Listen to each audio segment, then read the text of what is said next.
नाज़रीन किराम, हमारा आज का मौजू है बनी इसराइल पर अल्लाह ताला का दर्दनाक अज़ाब।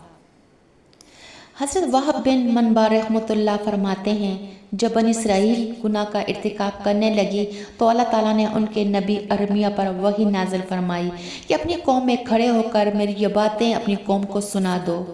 उनके दिल तो हैं, वो समझते नहीं, उनकी आँखें तो हैं लेकिन वो देखते नहीं, उनके कान भी हैं लेकिन सुनते नहीं।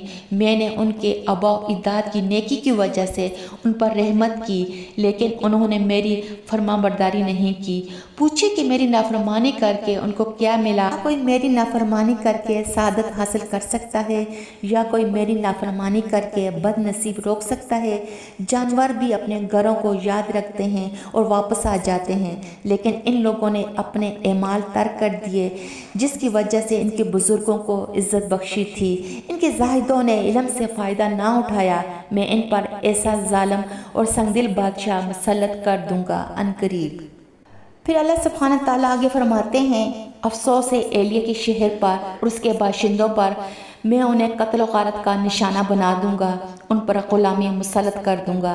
मैं उनके लिए आसमान लोहे का बना दूंगा और ज़मीन तांबे की। अगर बारिश बरसी तो नबातात नहीं रहेंगे, अगर कुछ उगेगा तो वह जानवरों पर मेरे रहम की वजह से आएगा। काश्त के मौसम में बारिश बंद रहेगी, फसल काटने के मौसम में बारिश आ जाएगी। इस दौरान जो वो काश्त करेंगे तो उस पर आफत नाज़िल हो जाएगी। अगर वो मुझसे दुआ करेंगे तो मैं दुआ नहीं कबूल करूँगा, वो रोएंगे और मैं रुख मोड़ दूँगा। जब बनी इसराइल हद से बढ़ गई तो अल्लाह सुब्हानहू तआला ने अरमिया पर वही नाज़िल फरमाई कि मैं बनी इसराइल को तबाह करने वाला हूँ, उनकी गुनाह की वजह से उनसे इंतकाम लेने वाला हूँ। अमीन इकराम, अरमिया से अल्लाह सुब्हानहू तआला ने फरमाया, आप बैतुल मक़दस की मुक़द्दस चट्टान पर पहुँच जाएं, वहाँ आपको मेरा हुक्म पहुँचेगा। अरमिया फरमाने लगे, या अल्लाह, तू उन पर किस कौम को मुसल्लत करने वाला है? रब ताला ने फरमाया, आग की पूजा करने वाले हैं, ना मेरे अजाब से डरने वाले हैं, ना मुझसे सवाब की ख्वाहिश रखते हैं। अपनी कौम को बता दीजिए, अल्लाह ताला ने अब तक तुम्हारे बुजुर्गों की वजह से तुमको मोहलत दी थी, लेकिन तुमने मेरे अहकामात फरामोश कर दिए। अब मैं तुम पर ऐसा जालिम हुक्मरान मुसल्लत करूँगा जो तुमको तबाह कर देगा।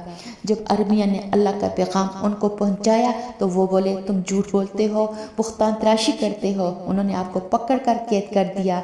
यही वो वक्त था जब बख्त नसर ने उनके मुल्क पर हमला किया, बनी इसराइल के बहुत से लोगों को कत्ल किया। उसने बैतुल मक़दस से बहुत सा माल गनीमत हासिल किया, बहुत से अफराद को कैद करके बाबल ले गया। इस बैतुल मक़दस की इमारत गिरा दी, तौरात के नुस्खे जला दिए। उसने बनी इसराइल के जिन अफराद को ग़ुलाम बनाया उनमें से 7,000 अफराद दाऊद के घराने से थे, 14,000 हज़रत यूसुफ अलैहिस्सलाम और बरयमीन के घराने से थे, 2,000 शमूल याकूब के आल से थे। इस तरह मज़ीद और वो सबको लेकर बाबल गया। सामीन किराम, हशाम कहते हैं कि जब वो बैतुल मक़दस आया, वहाँ का बादशाह हज़रत दाऊद की औलाद में से था। उसने बख्त नसर से सुलह कर ली। बख्त नसर ने उससे ज़मानत के तौर पर कुछ अफराद लिए और लौट गया। जब वह तिब्रिया के मुकाम पर पहुँचा, उसको इत्तला मिली कि बनी इसराइल ने इस सुलह से नाराज़ होकर अपने बादशाह को कत्ल कर दिया है। बादशाह बख्त नसर ने पकड़े हुए अफराद के सर कलम कर दिए और दोबारा शहर पर हमला करके कब्जा कर लिया। फिर वहाँ के बालग मर्दों को और बच्चों और औरतों को गुलाम बना लिया। सामीन किराम, एक रवायत के मुताबिक बख्त नसर को मालूम हुआ कि जेल में अरमिया भी हैं। उसने आपको रिहा किया, के साथ हुस्न सलूक से पेश आया और बनी इसराइल के जो अफराद जिंदा बच गए थे उनको आपके साथ जाने की इजाज़त दे दी। बनी इसराइल ने कहा, हमने वाकई बुरा काम किया है, आप अल्लाह से दुआ करें, हमारी तौबा कबूल फरमाएं। आपने दुआ की। अल्लाह सुब्हानहू तआला ने वही के ज़रिए से फरमाया कि मैं इनकी तौबा कबूल नहीं करूँगा। अगर ये सच्चे दिल से तौबा कर रहे हैं, इनसे कही कि आपके साथ उस शहर में रिहाइश इख्तियार फरमाएं। बनी इसराइल ने जब सुना तो कहने लगी, हम इस शहर में कैसे रह सकते हैं? ये तो बंजर है, खंडर है, यहाँ पे रहने वालों पर अल्लाह का अज़ाब नाज़िल हुआ था। उन्होंने इनकार कर दिया। इब्ने कल्बी फरमाते हैं, इस वक्त बनी इसराइल दुनिया में बिखर गए थे। कुछ लोग हजाज में, कुछ यस्रब, कुछ वादी करा और कुछ मिस्र में। جب بخت نصر نے وہاں کے بادشاہ کو خط لکھا کہ ان مغرور لوگوں کو میرے حوالے کر دیں، امین کرام وہاں کے بادشاہ نے انکار کر دیا۔ بخت نصر نے وہاں حملہ کر کے اس کو شکست دی اور آخر تک فتح حاصل کر لی۔ پھر وہاں سے مصر، بیت المقدس، فلسطین اور ان کے بے شمار قیدیوں کے ساتھ واپس آیا۔ ان قیدیوں میں حضرت دانیال بھی تھے۔